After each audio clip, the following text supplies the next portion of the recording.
Ladies and gentlemen, Michael Flynn was set up. The Washington Post doesn't think so, but all you have to do, if you don't debate anyone, don't talk to anyone, don't discuss anything with anyone who has Trump issues with, like, derangement issues pertaining to President Trump, where they just, they despise him and there's just contempt that is beyond irrational against the president. But if you have to, and they bring up Michael Flynn, explain the following.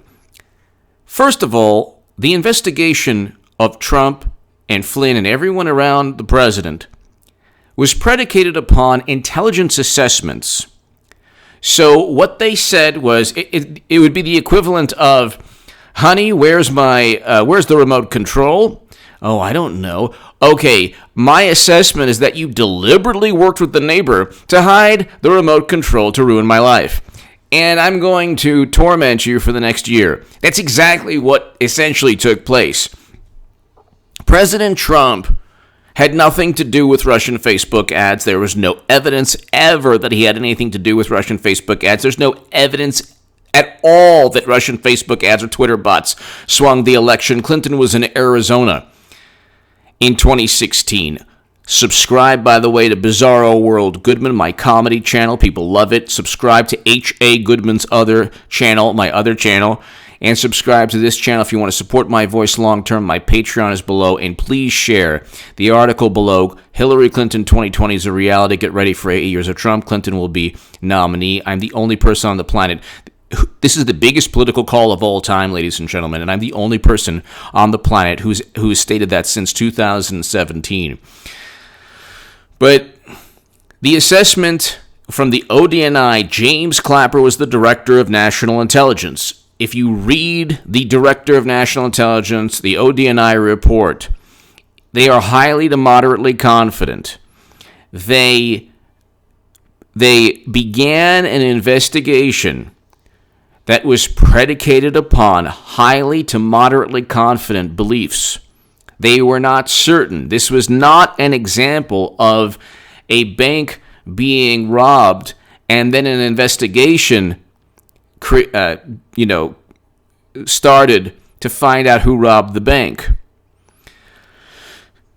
The DNC emails, the DNC was allegedly hacked by Russia. Russian intelligence officials were indicted based on Company One's evidence, not the evidence that Brennan or Comey or Strzok or anyone else compiled. We have billions upon billions of dollars spent for the United States intelligence agencies. Not one of these agencies found any evidence that Trump worked with Russia. The Mueller investigation did not find that Trump or anyone else worked with Russia. Nobody was indicted. President Trump was not charged with any crimes, any legal statutes, not obstruction of justice, nothing. No working with Russia, nothing. In the impeachment, which were two fabricated notions that he obstructed Congress, which is not really, it was just not a legal statute, and abused his power, which is subjective. All presidents obstruct Congress. President Obama did, and every other president we've ever had did.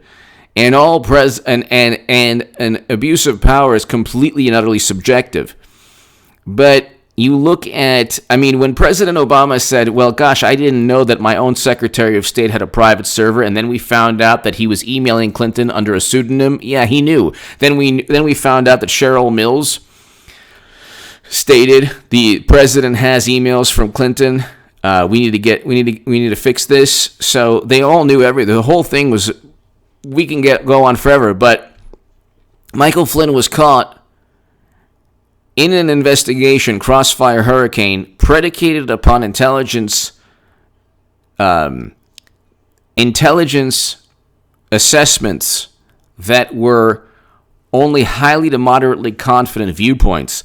They are not certain. The United States government is not certain about anything. Simply indicting Russian intelligence officials, knowing that they will never come to the United States of America to stand trial, is a public relations stunt, similar to the Green New Deal resolution, which is a public relations stunt. I'm wearing this shirt because God bless President Trump. He's the only president who goes up against corrupt intelligence officials. He's the only president who ends the never-ending conflict and America's longest-running war in Afghanistan. He's slowly ending that. He's the first president ever to step foot in North Korea. And he's the first president ever to go up against corrupt intelligence officials. Here's just an example for people who worship the FBI. And FBI agent serving time for Miami. Okay, gets a new release date. John Connolly, the notorious former FBI agent convicted of helping gangsters engineer the demise of gambling executive in Miami, has a new possible parole date early 2039. Okay, he would be 98 years old. John Connolly was a top-ranking, one of the highest-ranking FBI officials in Boston. He and other FBI officials were just basically crooked cops, and what they did was work with criminals and allow criminals to get away with just ending the lives of people and doing a whole lot of despicable things. These are FBI top officials who were caught. And guess who put away Connolly? John Durham. Does that indict all of the FBI in the court of public opinion? No. The majority of the FBI, I'm sure, great people. I've actually known retired FBI agents over the years. They're really, really great, nice people. But the notion that an FBI agent wouldn't fabricate things is absurd. We now find out, ladies and gentlemen, I'll read you this. This is The Hill.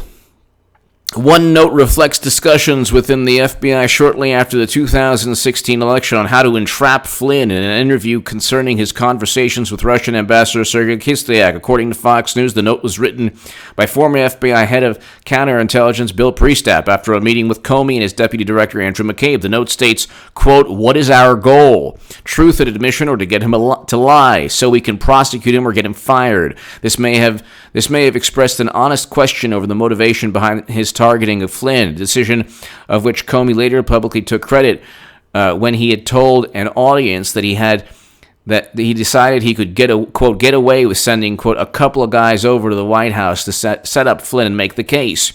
The new documents also explore how the Justice Department could get Flynn to admit breaking the Logan Act, a law that dates back from 1799, which makes it a crime for a citizen to intervene in disputes between the United States and foreign governments. It has never been used to convict a citizen and is widely viewed as flagrantly unconstitutional. First of all, Michael Flynn never worked with Turkey or any other country while he was working as national security advisor. That's a fact. He was indicted on lying to an FBI agent. The two FBI agents were Priestap and Strzok. Peter Strzok said, "We'll stop Trump." Peter Strzok said Trump needs to lose 1,000,000. Lisa Page stated that they were told to be hands-off on the Clinton investigation and go all out on, or at least there was a difference of viewpoint on mid-year exam, even the names, mid-year exam with Clinton and crossfire hurricane with Trump. But they set up Flynn for something that, okay, the FBI can interview you, and if you don't lie, like, for example, here's an article, House Intel report, McCabe said agents who interviewed Flynn didn't think he was lying. James Comey also stated his understanding initially was that Flynn didn't lie. The notion from even Fox News' Chris Wallace to definitely to CNN and definitely the Washington Post is, well, why did he lie to the FBI? Well, he didn't. He didn't lie to the FBI.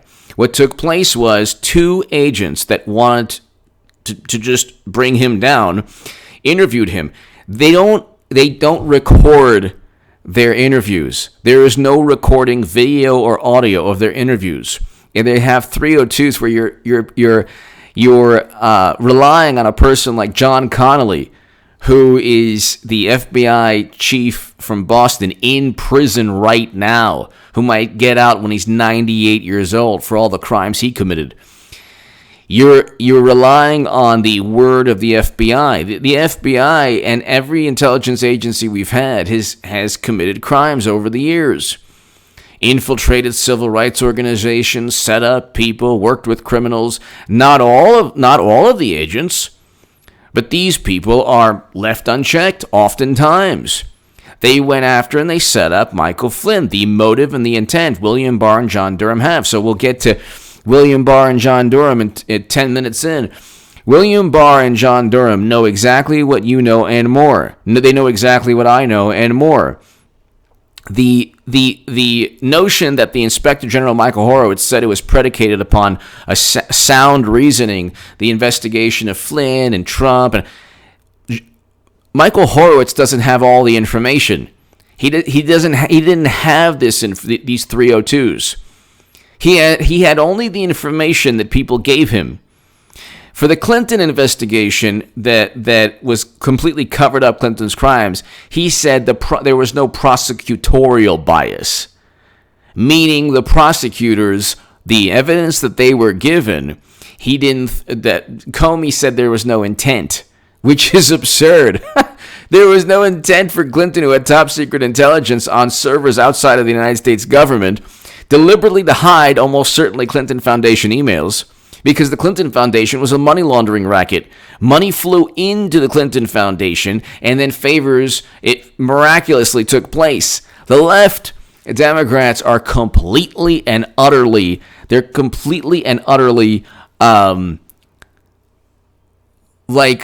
not only oblivious, they just don't care.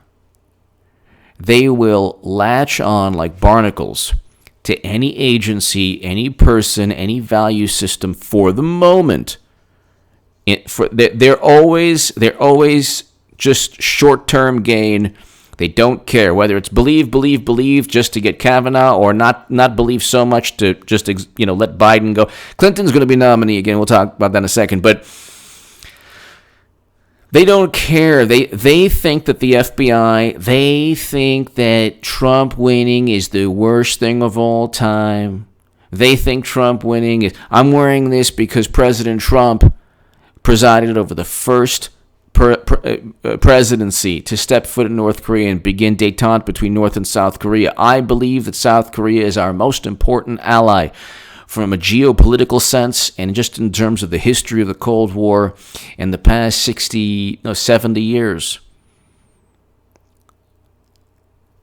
South Korea and Israel, both two of the most important geopolitical allies we have. But South Korea, I would say, number one. Because we can go on forever. But, I mean, it was the Korean War was the first. We actually fought. Most Americans don't know this. We fought tens of thousands, hundreds of thousands of Chinese soldiers in that war. Nobody knows this. I mean, most Americans don't know that, and they don't care, and they don't realize that the beginning of détente, peace between North and South Korea eventually, the reunification eventually, is a paradigm-changing thing in not just American history, world history. But that's President Moon Jae-in of South Korea stated that Trump deserved the Nobel Peace Prize.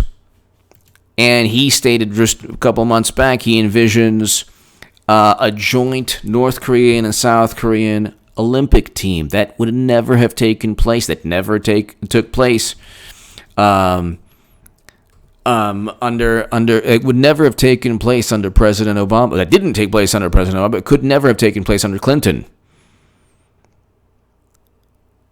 So, August 15, 2019, South Korea's president seeks Korean unification by 2045. We would never be talking about this were it not for President Trump's administration, because Clinton wanted to ring China with missile defense. Is that what she said?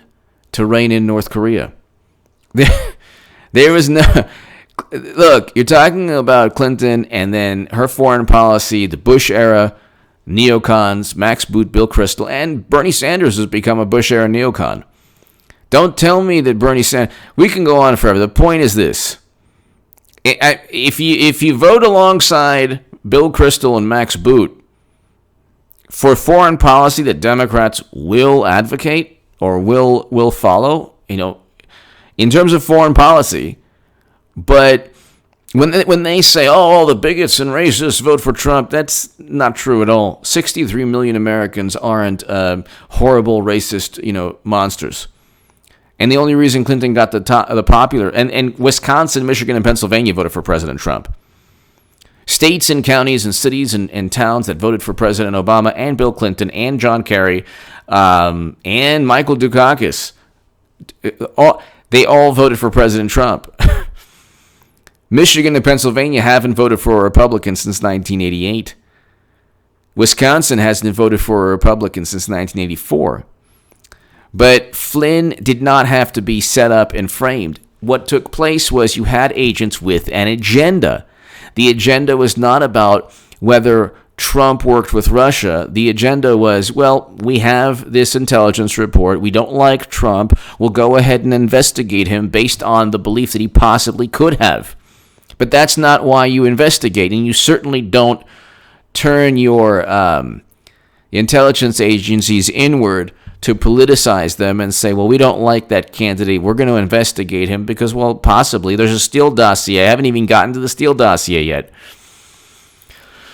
That was utilized as a way. You had liberal journalists, and everyone knows who they are, who worked alongside FBI officials to filter, to disseminate and spread gossip from a dossier to set up and frame Trump. You have a Democratic Party that blames everything. Everything is just a bias, subliminal bias, sexism, everything.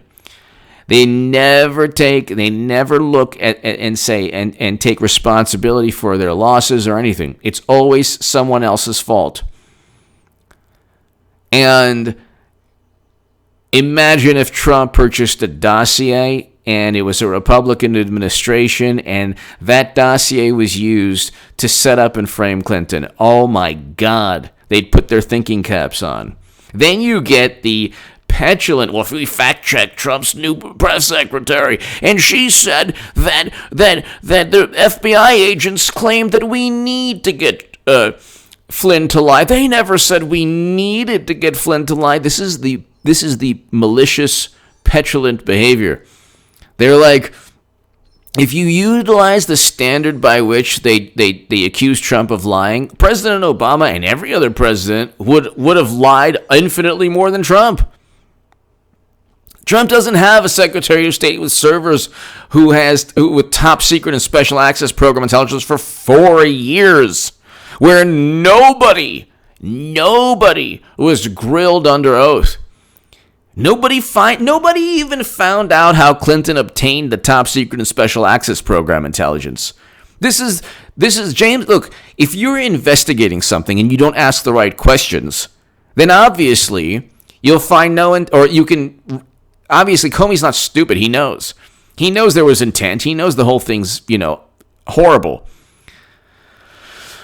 Even people who voted for Clinton, Robert Gates, Michael Hayden, they're like, oh yeah, well, our server was almost certainly hacked. They don't care. None of them care because they don't like President Trump's foreign policy. He's ending America's longest-running military conflict.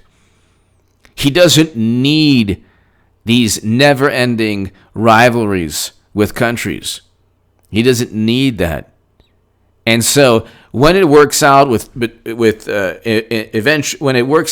Korea, and he's the first president to step foot, they don't even talk about it. But then when initially, before the diplomacy was, a little bit, back and forth between Trump and Kim Jong-un, then they're like, oh my God, he's bringing us to the brink of Armageddon. Then it leads to a monumental achievement, and then you know what? It's like, oh well, it never happened. This election, ladies and gentlemen, is going to be Clinton versus Trump Part 2. I am the only person to say this. I am the only person to have stated this, and I will have made the biggest political call of all time.